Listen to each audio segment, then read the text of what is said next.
그들 향해서 억울한 고난을 받더라도 하나님을 생각하고 슬픔을 참아야. 잘못해가지고 고난 받는 것보다 선한 일을 해서 고난을 받고 참으면 이게 하나님 앞에서 칭찬받을 일이라면서. 이 삶을 살아라고 여러분이 부름을 받았다. 우리 성도들이 다 그렇지 않습니까? 안 믿는 사람들과 더불어 살 때 억울함이 일상의 밥이지만 특히 목회자로 사역자로 받은 우리에게는 그럼에도 이 삶을 살아라고 너희가 모범을 부르심을 받았다면서 또 예수님을 끌고 나와야 그분께서 우리에게 모범으로 모여 그분의 발자취를 따르게 하셨고, 그분은 아무 죄가 없고 거짓이 없는 분임에도 불구하고 모욕을 당할 때 맞서서 욕하지 않고, 고난을 당할 때 위협, 보복하지 않았으며, 모든 것을 공정하게 심판하신 하나님께 맡기지 않았느냐. 이 성경 부분 이미 공부했단 말이에요. 너 왜 그렇게 못하느냐. 책망이 무섭게 왔어요. 네가 성도이기 때문에 너 수치다. 너가 기회 이기려는 욕심, 손이 볼 수 없다는 욕심, 알량한 자존심, 네가 제일 리더냐? 나이가 제일 많으냐? 대표냐?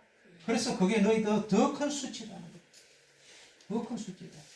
너가 지금 그 진석이하고 나하고 싸우고 있는 것 같으냐? 아니, 그 영적인 배후를 무섭게 책망하셨어요. 에베소서에서 우리는 사람을 대항하여 싸우는 것이 아니라 하늘과 이 어두운 세상을 지배하고 있는 악한 영들이 마귀들을 대항하고 싸웁니다.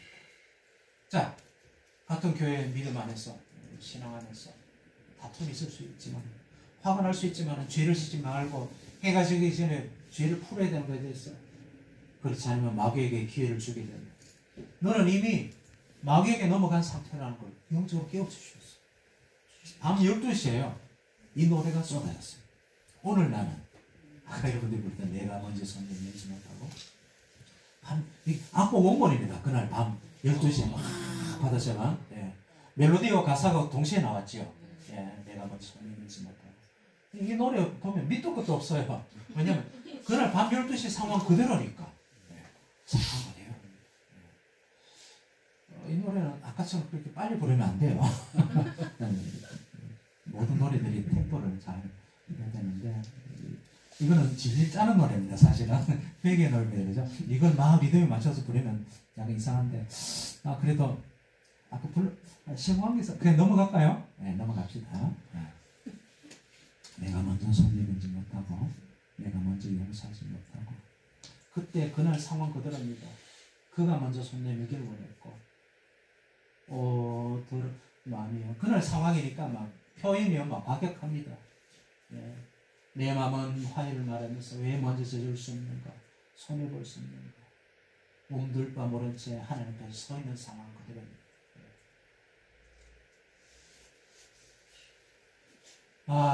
밤 12시부터요 4시까지 이 노래를 부르면서 회개했습니다. 부르면서 나중에 30년 만에 그놈을 다시 만났어요. 그놈이랑 하면 안 돼요. 김진석 오른쪽 제일 오른쪽 끝에 목사님입니다. 근데 만날 때마다 멱살 잡고 흔들어요. 내게 있을 수 없는 치욕을 남겨주는 인간 하면서. 근데 이런 부끄러움을 다시 반복하게 하지 않게 애를 쓰는데 잘 안 돼요. 저에게는 늦둥이 아들이 있거든요. 늦둥이 아들이. 근데 이놈이 중고등학생 때 엄청 속썩였습니다. 그래서 한판 했어요. 제가. 안방에 있는데 그래도 마음이 걸려가지고 방문을 두드렸습니다. 문을 열고 아들아, 아빠가 널 사랑해서 한다고 했는데 미안하다. 혹시 마음 아프게 했으면 미안하다. 이러면 이놈의 제정신이라면 아니야 아빠 제가 잘못했어 이래야 되잖아. 근데 이놈 새끼가요 알았어요 이러더라고요. 예전 같았으면 그냥 한번 날렸지만 제가 씩 웃었습니다. 그게 그런 수준인 거예요. 그죠? 우리가 교회에서 갈등이 생길 때 우리가 먼저 손을 내밀잖아요. 그러면 우리 아들 같은 수준으로 반응하는 성도들 분명히 있습니다. 목사님, 사모님 이 장은 알았으면 됐어요. 이거는 그럼 씩 웃고 말아야 됩니다. 수준이 그러니까요. 누가 먼저 손을 내밀까요? 나이하고 직분하고 아무 상관없습니다. 인격적으로 더 성숙한 쪽이 먼저 손을 내밀게 되어 있어요. 예수님이 더 닮은 쪽이 나이하고 직분하고 아무 상관없어요. 순종하려는 쪽. 나이하고 직분하고 아무 상관없어요. 진석이는 나보다 항상 4살인가 어린데도 하나님의 음성에 순종해서 그게 와서 남자의 자존심을 내려놓고 무릎을 꿇으시면 저는 끝내 거부했잖아요. 이게 오늘 날 내가 노래 사연입니다. 이제 제가 시작했던 오래전에 찬양 집회가요 엄청난 큰 규모로 커졌어요. 목요 찬양이라는 대구 목요 찬양이라는 제가 5년째 그 큰 집회 뜨거운 집회 인도자였어요. 그리고 손으로 그냥 악보집이 막 불티나게 나왔어요. 160곡짜리 참매수 시작이 200, 300이 나왔을 때 400이 나왔을 때는 전 한국교회 1000곡짜리는 뻥을 좀 버티죠. 전 세계 1500짜리는요 단일 저 한 종류만 최소 100만 부가 나왔습니다. 100만 부까지만 헤아려봤어요. 오래전에 이렇게 막 조선일보, 동아일보 찍어내는 윤정기로 돌렸어요. 얼마나 많이 보급되는지 뭐. 그리고 대학교 3학년 때 이 노래들을 주었어요. 낮의 햇처럼 맘의 날짜면 일어나 걸어라. 아까 불렀던 나의 힘이 되신 여호와여. 가서 제사를 육분에서 제대하기 직전에 네. 이 노래들이 제가 대학교 졸업하기 전에 이미 널리 불려졌습니다. 한국 불려주기 어려운데 글 쓰는 재주를 땅에 묻어두지 않겠다고 약속한 데 따라서 글도 쓰고 직접 글씨를 써가지고 월간지를 내기 시작했는데 나중에 매월 13만 부를 발행했습니다. 기독교 서점에 막 이 경쟁률이 치열했어요. 기독교 서점에 막 이만큼 쌓아놔도 서로 가져가려고 인생이 클라이막스처럼 여겨질 때 아닙니까? 그죠? 목요 찬양이 막 뜨겁고 전국을 다니면서 한 달에 20일 막 공연하고 강의하고 내가 떴다는 것을 실감을 못했는데요. 서울의 강남에서 크리스찬들도 공동체에서 저를 부르고 오늘 여러분들처럼 갔더니요. 제가 그때는 미혼의 총각인데 거기 갔더니 눈에 TV에서 보던 탤런트 막 유명한 막 이런 분들이 막 톱 디자이너들 이런 분들이 막 저를 끌어안고는 막 저를 포옹을 하더라고요. 경상도 사람들은 포옹하면 미칩니다. 너무 쑥스러워가지고 저를 막 포옹하면서 영광이라는 거요. 너무너무 만나고 싶었다고 막 그래가지고 처음에 빠져버려가지고요. 누가 영광인지 모르겠습니다 하면서 이야 인간이요. 너도 나도 막 영광이라 그러니까 어깨 힘이 나도 모르게 들어갔어. 아니 떴구나. 나도 모르게 목이 기부스 같았어요. 그리고 저는 완벽주의자입니다. 저는 대표 리더할 때요 칼 같았어요. 원칙주의자. 내가 세운 원칙을 지키지 않으면 불같이 화를 냈어요. 그럼 대놓고 화를 냈을까요? 완벽주의자는 그렇게 안 하지 않아요. 속으로 막 부들부들 집에 가가지고 난리 나죠. 저는 정말 내가 자존심이 상하나 누가 나를 무시하면 견딜 수 없는 지도자였어요. 그런데 어쨌든 거기서 2박 3일 프로그램이었는데 첫째 날 내가 시험이 딱 떨어졌어요. 왜냐하면 하루 종일 강의하는 게 예수의 복음에 대해서 기독교에 대해서 하는 거예요. 시험이 딱 떨어졌어요. 내 바쁜 사역자가 제가 그때 예수 전문가였거든요. 목요 찬양 인도자였고 CCC에서 5년 동안 선교 훈련을 받아 전국을 다니면서 예수의 복음을 전하는 예수 전문가인데 예수의 복음에 대해서 강의를 듣고 앉았으니 안 되겠다. 더구나 제가 속이 막 상했던 게 그 같이 모였던 한 80여 명 불려온 그 2박 3일 프로그램 불려온 사람들이 저를 모르는 겁니다. 그래서 열심히 혹시 낮에 내처럼 하면 참 아냐 했더니 지금 눈물 흘리면서 엄청 교회에서 부른다는 겁니다. 제가 뭐라고 작사 작곡가입니다. 이 인간들이 안 믿는 거예요. 안 믿는 거예요. 나 사기꾼이라는 겁니다. 니 같은 새파란 놈이 이걸 만들어 이거 신앙생활 30년 한 50대가 만들어도 될까 말까 안 돼요. 너무 속상했어요. 그 다른 사람이 가가지고 나의 등 뒤에서 일어나 그러라. 내가 작사 작곡가입니다. 안 믿는 겁니다. 안 믿는 겁니다. 열이 막 머리 뚜껑이 열렸어요. 사기꾼이라는 거예요. 저보고 안 되겠다. 이틀째 도망가야 되겠다. 아침에 아침 모임에 테이블 리더에게 제가 안경을 숙소에 두고 왔습니다. 빠져나왔어요. 제 숙소에 가가지고 짐책에서 도망가려고. 근데 그 숙소가 화장실이 딸린 원룸 형태였어요. 침대가 있는. 방문을 열었는데 제가 꼭 하고 그 자리에 털썩 주저앉았어요. 왜냐하면 조금 전에 내가 썼던 그 양육대행기 앞에요. 머리 허연 노인이, 이건 상성의 그림 사진입니다.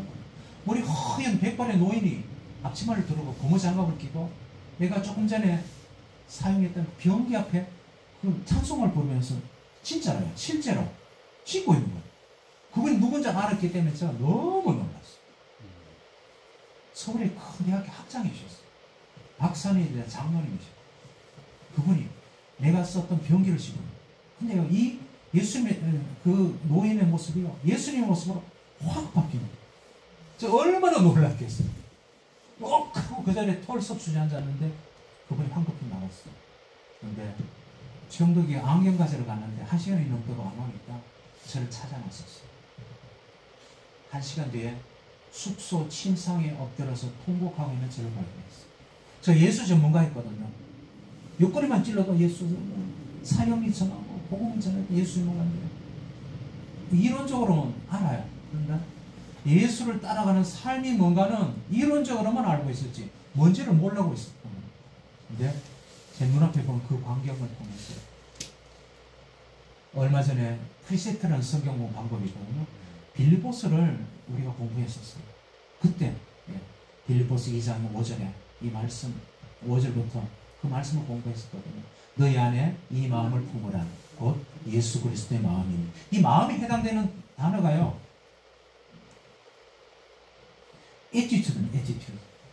영어로 단어가 태도. 여러분 예수님과 같은 태도를 가지십시오. 그 예수님의 태도가 뭡니까?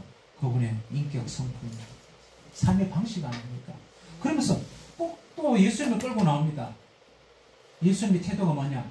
그분은 원래 하나님과 한 몸이셨지만은 하나님과 동등됨을 여기지 아니하시고, 든든히 성경 동등하게 되려고 생각도 안 하시고 자기를 비워, 여기는 자기의 모든 특권을 버리시고, 당연히 요구할 수 있는 권리, 내가 다른 성도들에게, 내가 가정에서, 사회 직장에서 남들에게 내가 그것을 권리를 요구한다 해가지고 어느 누구도 뭐라고 하지 않는 그 특권도 버리시고, 창조주께서 피조물이 된 것도 비참했는데 최하급 노예가 되어 제자들의 발을 씻기시고, 그런 용서와 성경을 받을 자격이 없는 우리 인류를 위해서 십자가에 달려 죽기까지 자기를 낮추셨으니 여러분은 너는 이 태도를 배워야 된다. 얼마 전에 공부했잖아요. 이 말씀이 가슴에 와서 막 소용돌이 쳤어요. 예수 따라가는 삶이 뭔가를요, 그 대학교 학장이, 장로님이자 박사가, 그는 자기가 그 사람의 병기를 씻고 있는지 그 인간이 어떻게 알아요? 그때 도망쳐서 안 나왔으면 꿈에도 생각도 못해요. 그 인간을 위해서 거의 최하급 노예가 돼가지고 병기를 씻는 자를 같이 내려가는 거. 이게 예수 따라가는 삶이라고. 그때 뼈에 새겼어요. 내 삶에 큰 전환점이 됐습니다.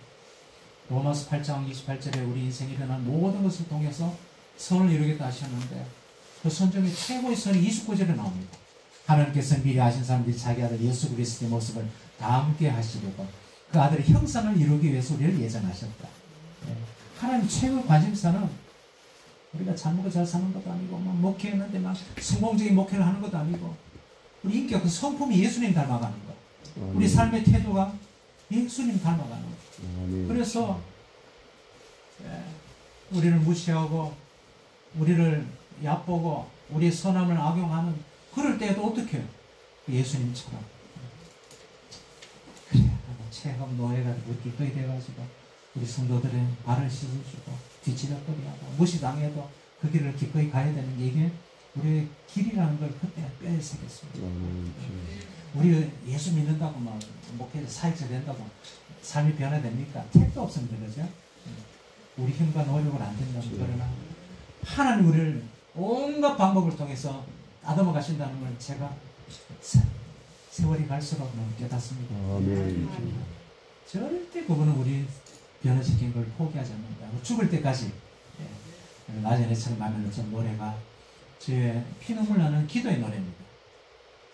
그렇게 살 수는 없을까? 그 장로님처럼 박사님처럼 내가 될 수 없을까? 그렇게 기꺼이 할 수 없을까? 안 되니까 절규하지요. 안 되니까 그러니까 어떻게 해요? 그래, 예수여 도와주십시오. 하나님 도와주십시오. 이 알량한 욕심, 내 자존심 끊는 게 막 목숨을 잃는 것보다 힘들어요. 내 그 자아를 내려놓는 게 얼마나 힘든지. 내 인생을 짓누를 때 예수님처럼 나오처럼 그렇게 사는 게 소원이지만 안 돼요. 안 돼. 예수 도와주세요. 나중에처럼 노래는 기도의 노래입니다. 그죠? 자, 우리가 나이 든대에서 노래는 간단하게 드릴게요. 저에게는 같은 음악에서 태어난 누나랑 곧 중학생 때 같이 살았거든요. 둘이서 너무 가난하게 살았는데 내게 엄마 같은 존재잖아. 근데요, 저 같은 교회 다니는 청년하고 사랑에 빠졌어. 내가 볼 때는 속도 위반 같아. 어쨌든 21살에 결혼을 한 거야. 그래가지고 시집을 가버렸어. 나를 남겨놓고 세상에. 제가 저놈 크면 안 되는데 저 매형을 막 정오를 했어요. 우리 누나를 빼앗아가지고. 가서 잘 먹고 잘 살아야 되잖아요. 제가 군에 있을 때 휴가를 얻어가지고 누님이 가 계신 시댁 전남 해남을 찾아갑니다. 저희 누님이 도시에 곱게 자란 도시 여자였거든요. 화장품을 또 하면은 아가씨였으니까 얼마나 이뻤겠어요. 그런데 얼굴이 새까맣게 돼가지고 경운기를 몰고 나오는 거예요. 그러니까 너무 놀랐어요. 근데 제가 그때 가서 찍은 가족 사진입니다. 제가 휴가 가서. 근데 저 가족 사진을 찍고 돌아왔는데 얼마 후에 청천벽력 같은 소식을 전해 듣게 되었어요. 저 매형이 33살에 갑자기 세상을 떠나버렸어요. 누님 나이 30이었어요. 30. 저 어린애 셋을 데리고 청송바보가 되었어요. 시댁에서 얼마나 가난했는지요. 소 한 마리씩 팔아준 게 전부 다였어요. 지금 그때 대학교 3학년이었고 어떤 도움의 손길도 없었어요. 포항에 계신 아버지에게 연락했지만 냉정하게 거부했고 그 소 한 마리 판 돈으로 반야월이라는 곳에 네 식구를 불렀는데 조그마한 만화가게 하나 얻었는데 먹고 살 길이 없는 거예요. 제가 너무 충격을 받아가지고 하나님이란 분에게 막 소리쳤어요. 우리 남에게 이러시면 안 됩니다. 이 많은 대식구 중에 유일하게 예수 믿는 우리인데 이러시면 안 됩니다. 얼마나 분노했는지. 그래가지고 에이 하면서 하나님 떠났어요. 떠나가지고 원망하고 막 저주하고 분노해가지고 아니 우리 남매를 이렇게 버리시면 어떡하냐고. 특히 우리 누님 가족을 이렇게 버리시면 어떡하냐고. 근데 어느 날 문득 옛날에 읽었던 성경 말씀이 생각났어요. 막 와가지고 성경을 막 뒤졌거든요. 히브리서 13장 5절이었어요. 이거 우리 하나님 엄청난 음성으로 막 나는 너를 절대로 떠나지 않고 버리지 않는다. 나는 한 번 택한 백성은 절대 포기하지 않는다. 네. 내가 너희 남매와 함께 같이 이걸 통과하고 있다. 그러면서 눈앞에 환상을 보여주셨어요.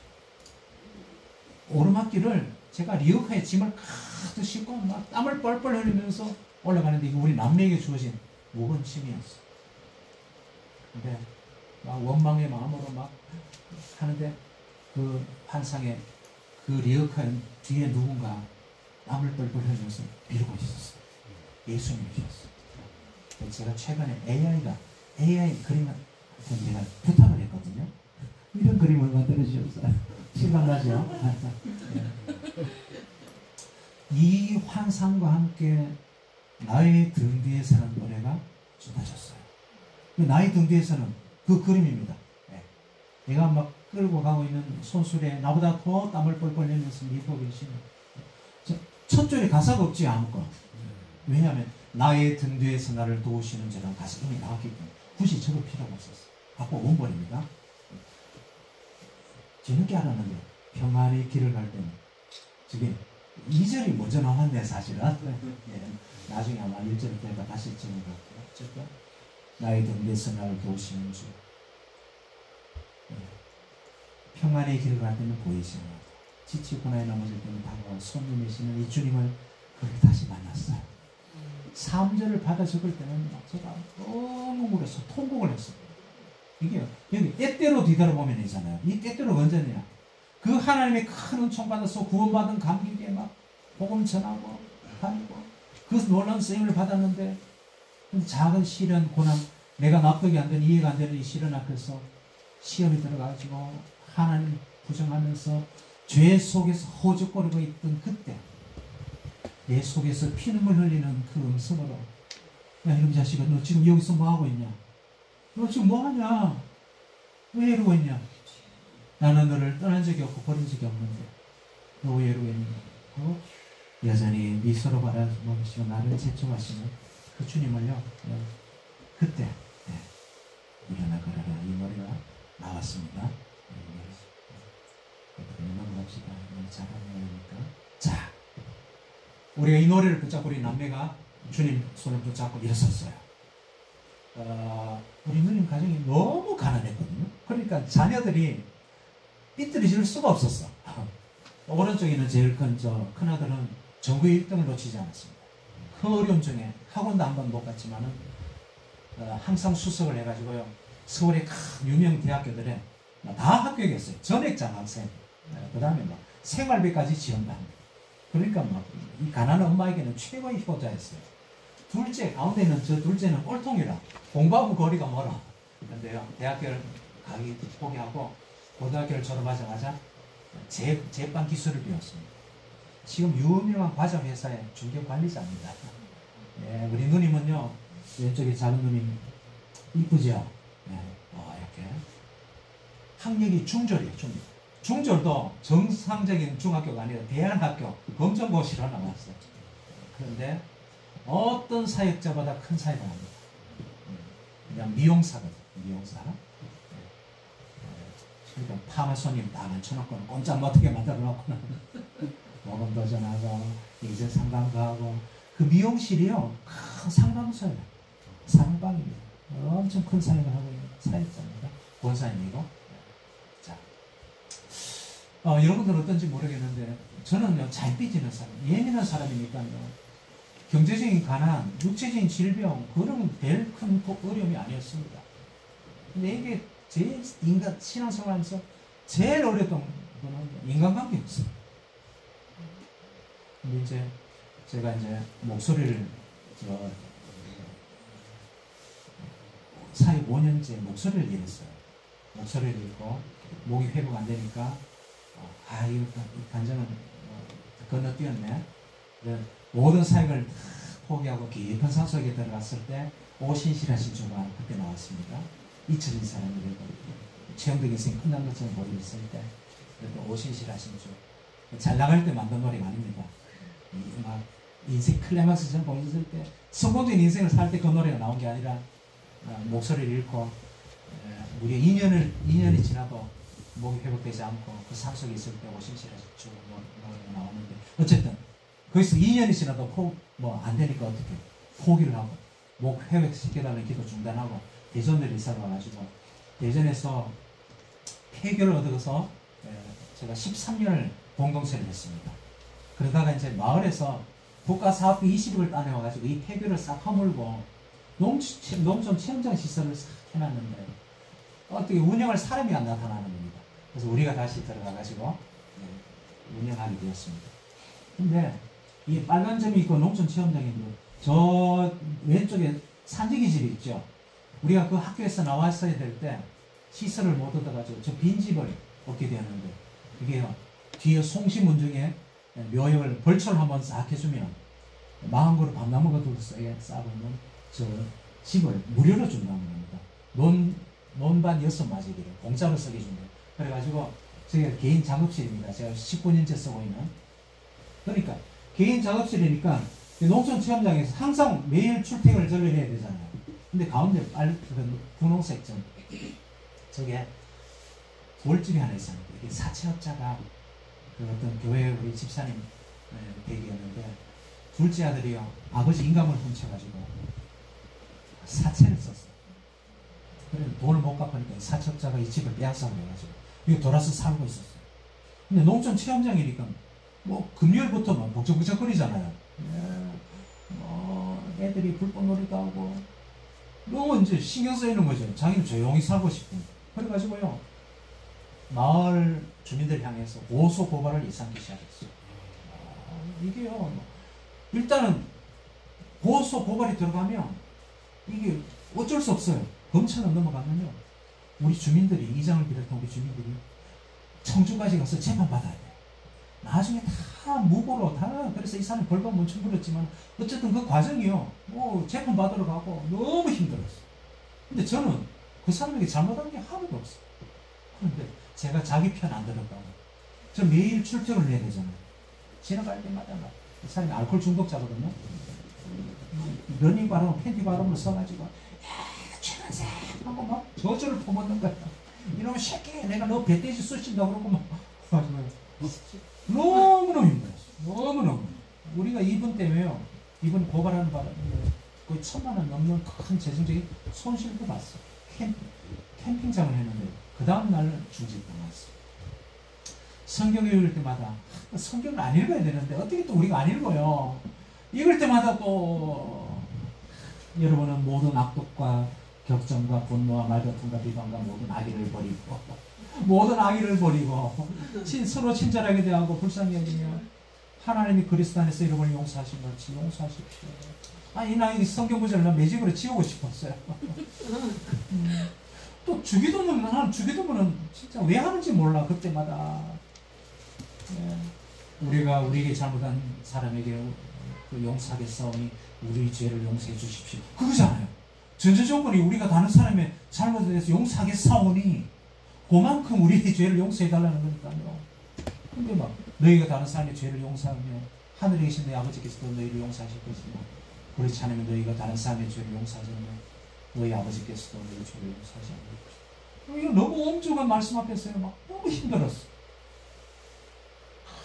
정말 저는요, 이 완벽주의자 잘 삐지는 사람은요, 한번 삐지면 오래 가잖아요. 원한이 깊으면 사람을 죽이고 싶어, 정말. 그런데 누구에나 악을 악으로 갚지만요, 언제나 선한 일을 하며 가능한 최선을 다해 모든 사람과 사이좋게 지내라. 모든 사람과 사이좋게 지내래. 진짜. 나 복수하고 싶어서 죽겠는데 복수하지 말래. 하나님이 그게 당신의 몫이라는 거예요. 그래서 한 순간은 복수는 안 할게요. 그런데 어느 날요, 이분이요, 세상에 감독하지 저한테 최간사 술 취해가지고 최간사 나 있냐 나 좀 빌려달라고 왔어요. 제가 빌려줄게요 안 빌려줄게요? 안 빌려주지. 택도 없지요. 그 인간한테는 나도 없어요. 낫이 5개나 있었지만 나도 없다고. 근데 그날 저녁이었는지 그 다음날인지 성경을 펴달았는데 난 이런 구절에는 그때 처음 알았어요.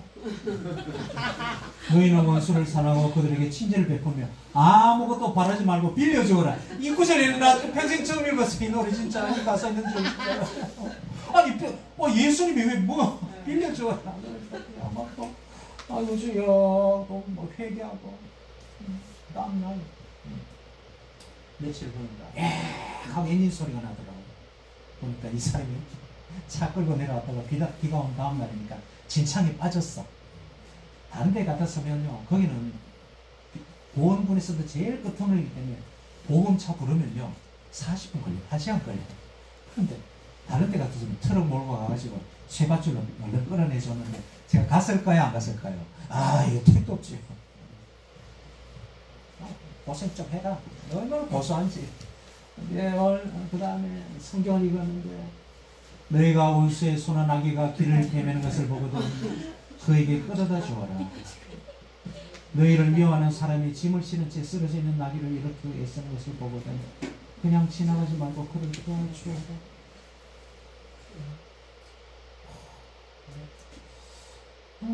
하나님께서 왜 그때마다 말씀으로 이렇게 책망하는지 모르겠어요. 또 얘기했죠. 얼마 후였어요.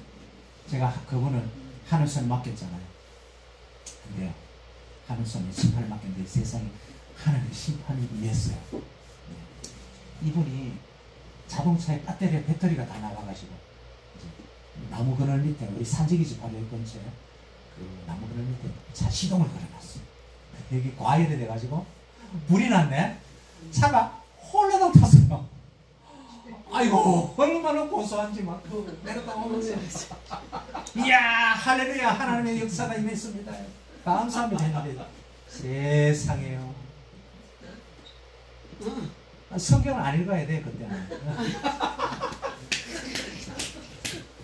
네 원수가 망한 것을 보고 기뻐하거나 즐거워하지 말아라. 여호와께서 그것을 보고 보시고 기뻐하지 않으시며 내가 원했던 심판이 임할 때 기뻐하지 말라는 거예요. 이게 우리 성도들에게 주신, 특히 우리 사역자들에게 주신 엄청난 명예입니다. 속을 썩이던 나한테 대들었던 장로가 나가다가 엎어져 죽은 사건 아시죠? 목사님. 그런 경우도 있어요. 실제로 목사님한테 막 대들던 장로님 나가다가 엎어져 돌아가셨어요. 그런 경우도 있습니다. 우리 속 썩이는 사람들 얼마나 주변에 많아요. 이웃들. 그때 원수가 망한 것을 보고 기뻐하거나 즐거워하지 말아라.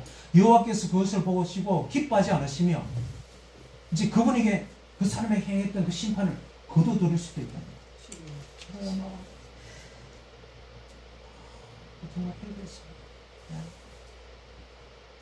눈은 눈으로 이를 갚아라는 말을 듣지 않았느냐. 그러면 너에게 말한다.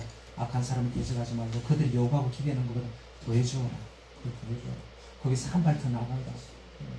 원수를 사랑하고 너희를 핍박하는 사람들 위해서 기도해라. 그렇게 하는 게 하나님 아버지의 자녀들 복이라는 거예요. 어떻게 해? 복이라는데. 그리고 여러분을 핍박하는 사람들을 저주하지 말고 축복해 주어라. 복을 빌어주라는 거예요. 여러분 저같이 잘 삐진 사람 완벽주의자에게는 이게요. 목숨보다 더 힘든 거예요. 목숨 잃는 것보다. 그럼 내가 하늘 앞에 타협을 했어요. 하늘 알겠습니다. 내가 저주는 안 할게요. 지금 알코올 중독자한테 간암이나 걸려라. 그리고 골초거든요. 폐암 걸려라. 저주는 안 할게요. 그러나 내가 복은 못 빌겠습니다. 진짜로. 6개월 동안 이 영적인 싸움을 6개월 넘게 했어요. 그런데 그날 주일이에요. 주일 저는 이제 순위 사역자니까 주일 5일 예배를 못 드리고 먼 길 가야 되거든요. 출발했어요. 11시 대전 극동방송 라디오 설교를 들었는데 대전 오전교회 최세영 목사님이 그날 설교하시는 내용을 설교를 듣는데 제가 자유를 얻었습니다. 축복기도의 원리에 대해서 말씀하셨어요. 예수님이 제자들을 이제 세상 마을로 파송을 하시면서 이렇게 말하잖아요. 너희는 그 집에 들어가면서 평안을 빌어주어라. 샬롬, 최고의 복 아닙니까? 하늘이 주는 평안. 그걸 빌어주어라. 만일 그 집이 너희 평안의 축복을 받을 만하면 너희가 빈 평안이 그 집에 내릴 것이고, 그렇지 못하면 그 평안이 누구에게? 들어갈 것이고. 우리 속썩이고 우리 나쁘게 하고 우리 평생 원수가 되고 우리를 말로 나서는 경제적인 손실을 일으키고 고통 주는 그 사람을 위해서 복을 빌어주어라. 그 사람을 위해서 중보기도를 뜨겁게 하면 그 기도가 응답되면 얼마나 좋겠어요. 야 끝내주잖아요. 알코올 중독자가 예수 믿어가지고 막 구원받고 같은 믿음 형제가 돼가지고 막 예배드리고. 그러나 그것이 그 사람에게 그런 그릇이 못해서 임하지 못하면 그게 내게 빈 그 복이 너에게 돌아갈 것이다. 아이고 내가 이거 진작 알았으면 내가 복 받는 이유 중에 하나가 그거였구나. 그걸 알았어요. 그래가지고 그날부터 그 집을 다니면서 복을 너무 빌었어. 과도하게 빌었어. 그거 너무 건강해요 지금. 명절을 앞두고 예축일 내고 제가 이제 쭉 마을길을 깎아서 내려가는데 그 집 앞에 이르렀어요. 보니까 풀이요 그 집 마당까지 이렇게 자욱하더라고. 들어갔을까요? 안 들어갔을까요? 아니요.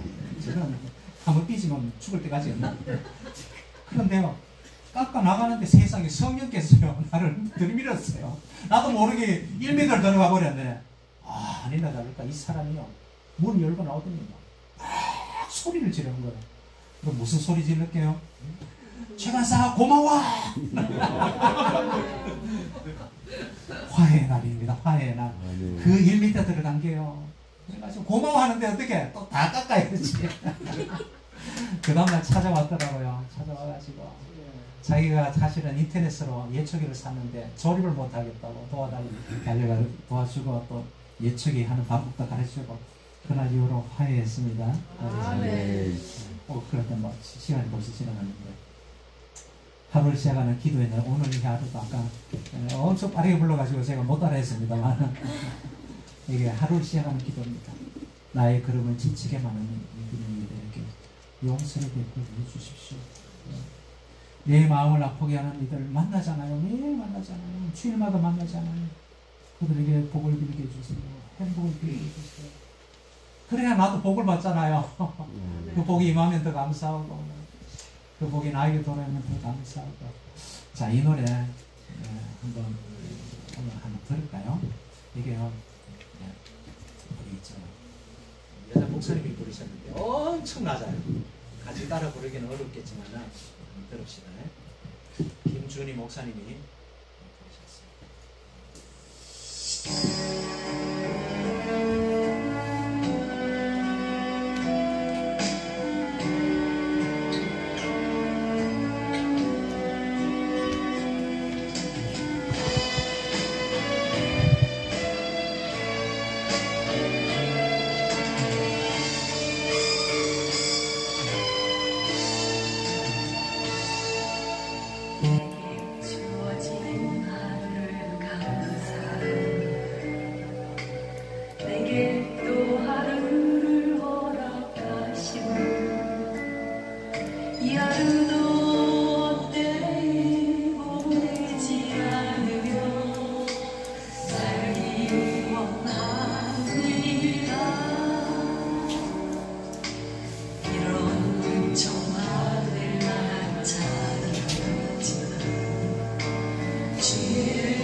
도움이 됐으면 좋겠습니다. 아멘. 죽을 때까지 이 갈등하고 싸우면서 가야 되잖아요. 그죠? 잘 안 돼요. 내가 먼저 손을 못 내밀고 아직까지 못하는 사람 두 분 딱 있습니다. 내 생에.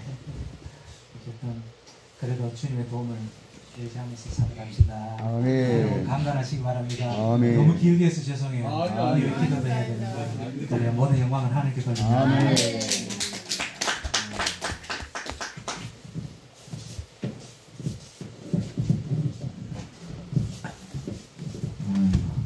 최영규 선생님 참 진심으로 감사드립니다. 아멘. 최영규 선생님이 참 목사님 되셔서 참 많은 사람들에게 참 귀한 이렇게 말씀 들으셔야 되는데 이렇게 목사님 안 계시고요. 아무 문제 없습니다. 오늘 정말 우리가 다들 이제 대부분 다 목사님이시잖아요. 이제 저 뒤에 상담학 전문이신 또 우리 이상호 목사님 계시는데요. 오늘 정말 선생님께서 오늘 전해주신 간지나 또 말씀을 또 우리 성경 구절을 정말 우리 목회자들이 진짜 날마다 이 오늘 최영 선생님 하시는 그런 말씀 내용을 우리가 항상 되새기면서 목회 정말로 방향을 살아서 생각합니다. 제가 저희 교회에서도 주일날 그렇게 주일날 월요일 기도회 때 보신 것도 정말 너무나 우리가 목회할 때 우리가 정말 우리가 놓치지 말아야 될 것, 항상 우리가 소홀했던 것, 정말 우리가 앞으로 어떻게 정말 우리가 우리 자신을 만들어가고 성도가 함께 정말 하나님 나라를 이루어나갈 것인가. 정말 오늘 정 선생님께서 말씀 중에서 하나님 나라의 비밀이 다들 있어요. 하나님 나라의 비밀이. 오늘 말씀하신 것만 제대로 깨달으면은 정말 더 이상 우리가 바랄 게 없습니다. 참 오늘 말씀을 들으시고 웃지 마시고 그날께나 오늘 인용하신 성경 구절도 너무너무 우리가 중요한 나눠야 되겠습니다. 이 시간에는 우리 따뜻한 교회 최민수 권사님께서 최민수 권사님을 부르시면서 준비하는 동화를 하겠습니다. 나의 등뒤에서 들어오시면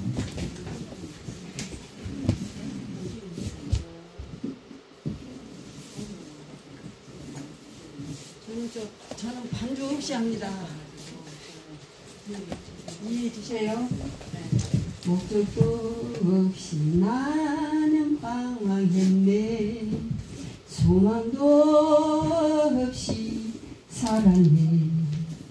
그때에 못자국 난 그 손길 나에게 새 생명 주셨네. 험한 십자가의 능력 있네. 거기서 나의 삶이 변했네. 찬양하리 주 이름 영원히 주의 시